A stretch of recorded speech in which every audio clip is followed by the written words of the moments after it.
Students, पहले audio में हम लोगों ने पढ़ा था कि काले मेघा पानी दे, इस तरह से चिल्लाकर लड़कों की टोली घर घर आते हैं और उन लोगों पर घर वाले घर की औरतें क्या करते हैं, उन पर पानी फेंकते हैं।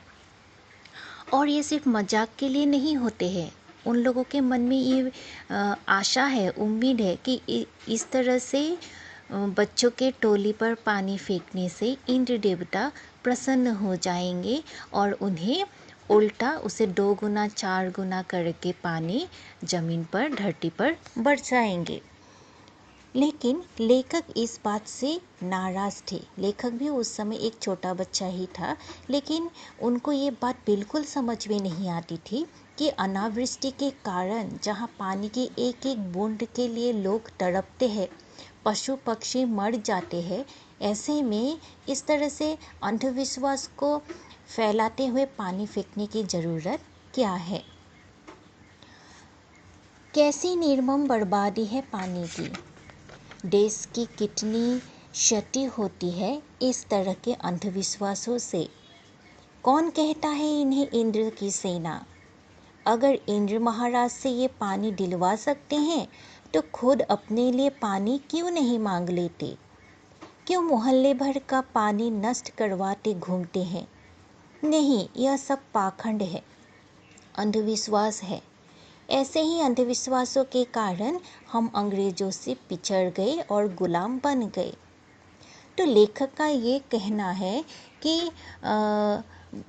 वर्षा न होने से, पानी की कमी होने पर गांव के बच्चों द्वारा मंडली बनाकर घर घर से पानी इकट्ठा करके फिर गलियों में बर्बाद करने जैसे अंधविश्वासों से क्या होते हैं, देश की क्षति होती है, ये पानी की बर्बादी होती है।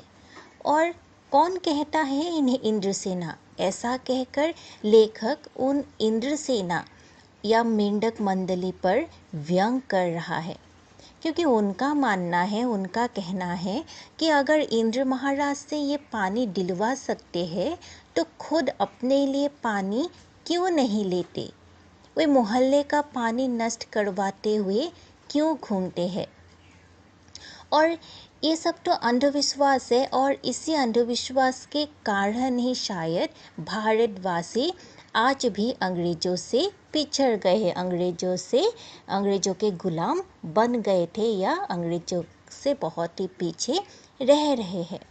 ये आम बात है, जब सूखापन है चारों तरफ अनावृष्टि है, तो ऐसे में एक विश्वास के नाते, जिसे अंधविश्वास कहते हैं, अंधविश्वास के नाते इस तरह से पानी फेंकना सिर्फ और सिर्फ क्या है, अपनी मूर्खता की पहचान है। ये सिर्फ और सिर्फ अंधविश्वास को बढ़ावा देने की एक कोशिश है, और इसी अंधविश्वास के चक्कर में घिरे रहने के कारण भारतवर्ष बहुत ही पीछे रह गए हैं। मैं असल में था तो इन्हीं मेंढक मंडली वालों की उम्र का, पर कुछ तो बचपन के आर्य समाजी संस्कार थे और एक कुमार सुधार सभा कायम हुई थी, उसका उपमंत्री बना दिया गया था। सो समाज सुधार का जोश कुछ ज़्यादा ही था। अंधविश्वासों के खिलाफ तो तर्कस में तीर रखकर घूमता रहता था, मगर मुश्किल यह थी कि मुझे अपने बचपन में जिससे सबसे ज़्यादा प्यार मिला वे थी जीजी।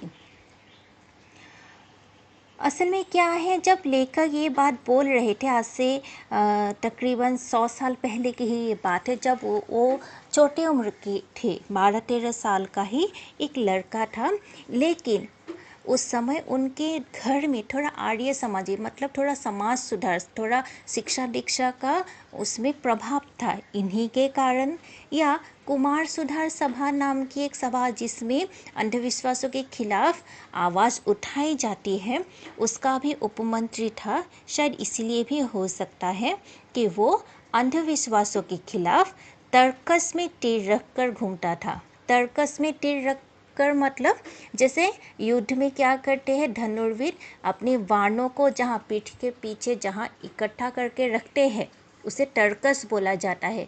मतलब वो हमेशा तैयारी में रहते थे कि कहीं उसको कुछ अंधविश्वास दिखाई दे तो उसके खिलाफ वो आवाज़ उठाए। इस तरह से वो मतलब हमेशा रेडी थे, तैयार थे इस तरह के अंधविश्वासों के खिलाफ लड़ने के लिए। लेकिन मुश्किल यह बात थी कि बचपन में उन्हें सबसे ज़्यादा प्यार किससे मिलता था? जीजी से। सबसे ज़्यादा प्यार जीजी से मिलता था और जीजी के मन रखने के लिए उसको बहुत ज़्यादा प्यार और इज्जत देने के खातिर उन्हें कभी कभी मजबूरन जीजी की बातों को मान लेना पड़ता था, जिसे वो अंधविश्वास मानते तो थे लेकिन जीजी को दुख ना पहुंचाने के लिए उन्हें मजबूरन उस तरह के काम भी करना पड़ता था।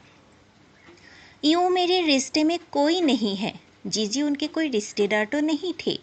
उम्र में मेरी माँ से भी बड़ी थी, पर अपने लड़के बहू सब को छोड़कर उनके प्राण मुझी में बसते थे। और वे थी उन तमाम रीति रिवाजों, तीज त्योहारों, पूजा अनुष्ठानों की खान जिन्हें कुमार सुधार सभा का यह उपमंत्री अंधविश्वास कहता था। और जीजी कौन थी? जीजी उनके घर के कोई नहीं थे, उनके रिश्तेदार भी नहीं थे, लेकिन हाँ उनके घर में बहुत सालों से रहते थे। इसीलिए उनके जीजी के खुद के पुत्र और बहू भी थे, लेकिन उनके साथ वो नहीं रहती थी। वो लेखक के घर में रहते थे। उनके माँ से भी बड़ी थी और लेखक को बहुत ज़्यादा प्यार करती थी। और जीजी उन तमाम रीति रिवाज, तीज त्योहार, पूजा अनुष्ठान इत्यादि का मतलब मानने वालों में से थी। और उनके सामने आकर ये कुमार सुधार सभा का जो उपमंत्री है, मतलब जो लेखक है, उनका भी नहीं चलता था, उनको भी सब कुछ छोड़ देना पड़ता था। पर मुश्किल यह थी कि उनका कोई पूजा विधान, कोई त्योहार अनुष्ठान मेरे बिना पूरा नहीं होता था। दिवाली है तो गोबर और कोढ़ियों से गोवर्धन और सतिया बनाने में लगा हूँ। जन्माष्टमी है तो रोज 8 दिन की झांकी तक को सजाने और पंजिरी बांटने में लगा हूँ। हर छठ है तो छोटी रंगीन कुल्हियों में भुजा भर रहा हूँ। किसी में भुना चना, किसी में भुनी मटर, किसी में भुने अरवा चावल, किसी में भुना गेहूँ। जीजी यह सब मेरे हाथों से कराती ताकि उनका पुण्य मुझे मिले, केवल मुझे।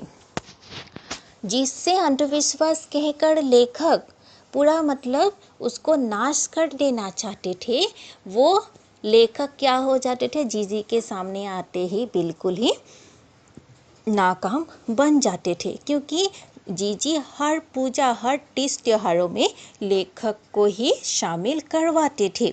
जैसे दिवाली हो तो गोबर और कोढ़ियों से गोवर्धन और सतिया बनाया जाता है।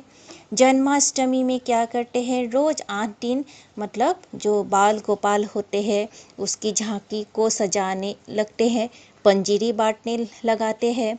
हर छठ है तो छोटी रंगीन कुल्हियों में भुजा भर रहा है। मतलब जो भी काम हो, उस तीज त्योहारों में जितना भी मतलब नियम होते हैं, वो हर नियम जीजी लेखक के हाथों ही करवाते हैं। और उसका मकसद यही था कि इस तरह से पूजा पार्वण में जुड़े रहने से जो पुण्य फल मिले वो सिर्फ लेखक को ही मिले, क्योंकि लेखक उनके बेटा भी नहीं थे, पोता भी नहीं थे, लेकिन उनकी प्राण उसी में ही जैसे समाये हुए थे। वो निस्वार्थ प्रेम करते थे लेखक से, उन छोटे बच्चे से, इसीलिए जीजी हर काम उनके हाथों से ही करवाते थे। लेकिन इस बार मैंने साफ इनकार कर दिया। नहीं फेंकना है मुझे बाल्टी भर भर कर पानी इस गंदी मेंढक मंडली पर। लेकिन इस बार लेखक ने साफ साफ मना कर दिया। किस बार?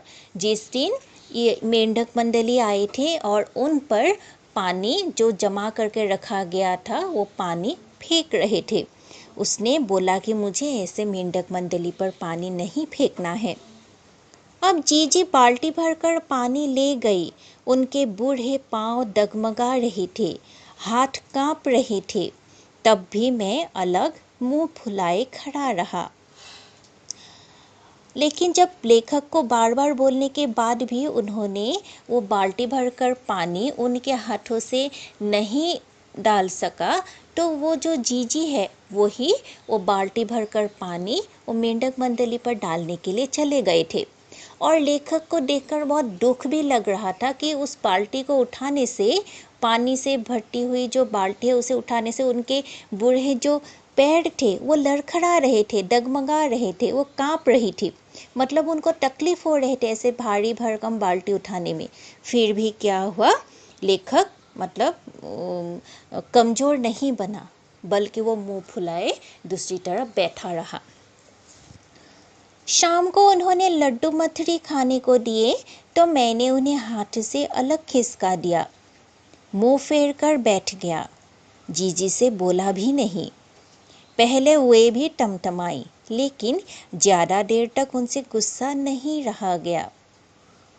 पास आकर मेरा सर अपनी गोद में लेकर बोली, देख भैया, रूठ मत, मेरी बात सुन। यह सब अंधविश्वास नहीं है। हम इन्हें पानी नहीं देंगे तो इंद्र भगवान हमें पानी कैसे देंगे। मतलब क्या हुआ, जब शाम को हुआ वो जीजी लेखक को लड्डू मठरी खिलाने के लिए आए थे तो उन्होंने साफ इनकार कर दिया था कि मुझे नहीं खाना है, क्योंकि मैं आपके इस कर्म से मैं नाराज़ हूँ। पहले तो जीजी उनसे थोड़ा गुस्सा होकर पेश आए थे, टमटमा रही थी, लेकिन ज़्यादा देर वो भी नहीं कर सकती थी, क्योंकि वो लेखक को बहुत ज़्यादा प्यार करती थी, स्नेह करती थी। इसीलिए उन्होंने क्या किया, उसको अपनी गोद में लिया और बोला कि देखो, तुम जिसे अंधविश्वास बोल रहे हो ये अंधविश्वास नहीं है, क्योंकि अगर हम पानी नहीं देंगे, इंद्र देवता को पानी नहीं देंगे, तो वे इंद्र देवता हमें वापस पानी कैसे दे सकते हैं। मैं कुछ नहीं बोला, मैंने मतलब लेखक ने कहा कि तब मैंने उनकी बात सुनकर मैंने कुछ नहीं बोला। फिर जीजी बोली, तो इसे पानी की बर्बादी समझता है, पर यह बर्बादी नहीं है, यह पानी का अर्घ चढ़ाते हैं। जो चीज़ मनुष्य पाना चाहता है उसे पहले देगा नहीं तो पाएगा कैसे। इसीलिए ऋषि मुनियों ने दान को सबसे ऊंचा स्थान दिया है। तो जीजी ने लेखक को समझाने के लिए कोशिश की और कहा कि जिसे तो पानी की बर्बादी समझ रहा है, ये असल में बर्बादी नहीं है, ये अर्घ चढ़ाते हैं। अर्घ मतलब आहुति देना, जैसे मतलब हम लोग भगवान के चरण पर कुछ चढ़ाते हैं या यज्ञ पर जो आहुति देते हैं, उस तरह से अर्घ चढ़ाते हैं, ताकि उसके 2 गुना पुण्य लाभ मनुष्य को मिले। जो मनुष्य पाना चाहता है उसे पहले देगा नहीं तो पाएगा कैसे। अगर आपको कुछ चीज़ चाहिए तो पहले आपके मन में वो त्याग की भावना होना ही पड़ेगा, तभी आपको उल्टा उससे ज़्यादा मिल सकता है। इसीलिए ऋषि मुनियों ने दान को सबसे ऊंचा स्थान दिया है, और इस त्याग की भावना को ध्यान रखते हुए ही पुराने काल में ऋषि मुनियों ने दान को ही सबसे ऊंचा स्थान दिया है। अगर आप दान करेंगे, दान मतलब ऐसा नहीं कि आपके पास ढेर सारा संपत्ति हो, उसमें से सिर्फ और सिर्फ छोटा सा अंश आपने दे दिया, वो दान नहीं है। दान वो होते हैं जो आपके लिए भी कमी है, दूसरों के लिए भी कमी है, लेकिन अब उनके दूसरों की जो दुख है उसको समझकर आप निस्वार्थ रूप से अगर कुछ आप दे सकते हो तो वो ही दान है। और ये जो इसलिए दान के महत्व हर धर्म में आप लोग देखिएगा, हर धर्म में ये दान के महत्व होते हैं। ऋषि मुनियों को काहे बदनाम करती हो जीजी? क्या उन्होंने कहा था कि जब आदमी बूंद बूंद पानी को तरसे तब पानी कीचड़ में बहाओ? तब ये बात सुनकर लेखक को फिर से गुस्सा आ जाता है। उन्होंने कहा कि ऋषि मुनियों को बदनामी क्यों कर रहे हो जीजी?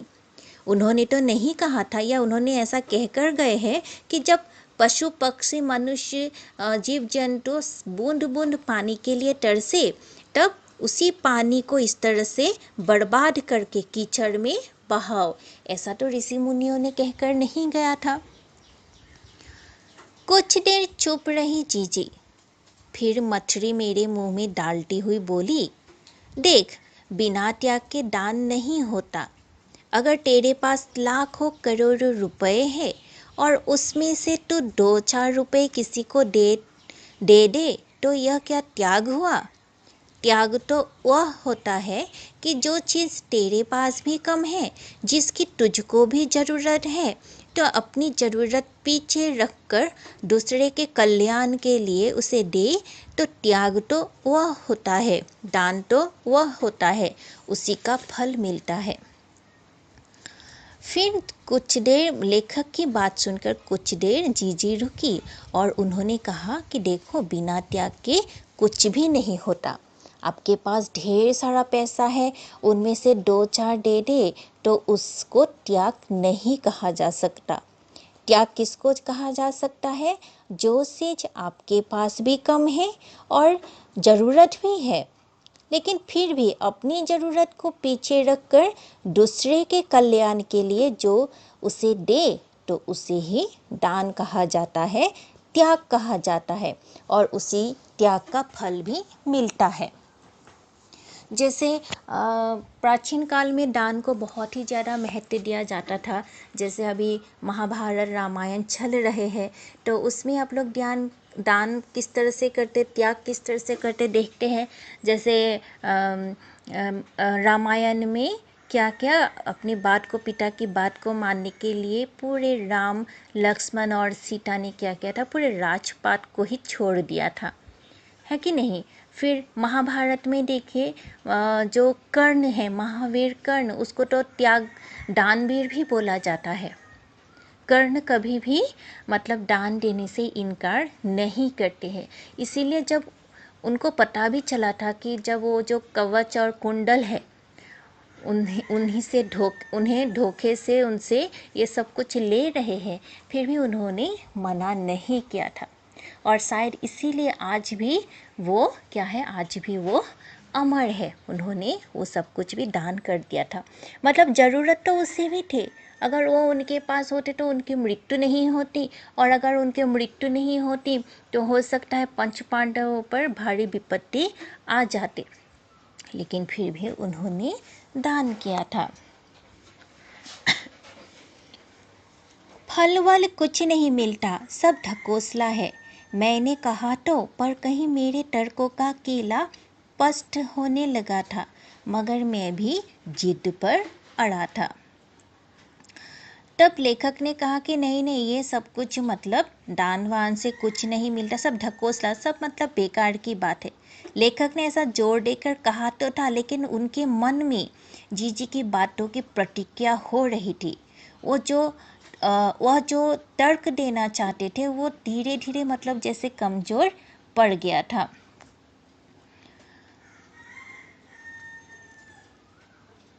फिर जीजी बोली, देख, तू तो अभी से पढ़ लिख गया है, मैंने तो गांव के मदरसे का भी मुंह नहीं देखा।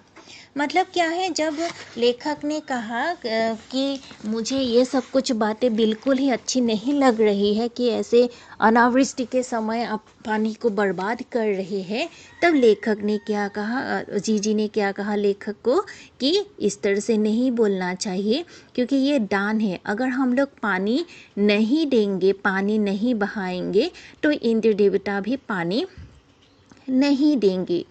और जो दान त्याग भावना से किए जाए, यानी अपने पास चीज़ कम होते हुए भी अपनी ज़रूरत को अनदेखा करते हुए दूसरों के कल्याण के लिए जो दान दिया जाता है, उसी दान का फल मिलता है। मतलब अभी पानी की देखिए, पानी की कमी सबको है, मनुष्य को है, जीव जंतु को है, इसलिए बहुत तकलीफ़ों का सामना करके उन्होंने पानी को इकट्ठा करके रखा है।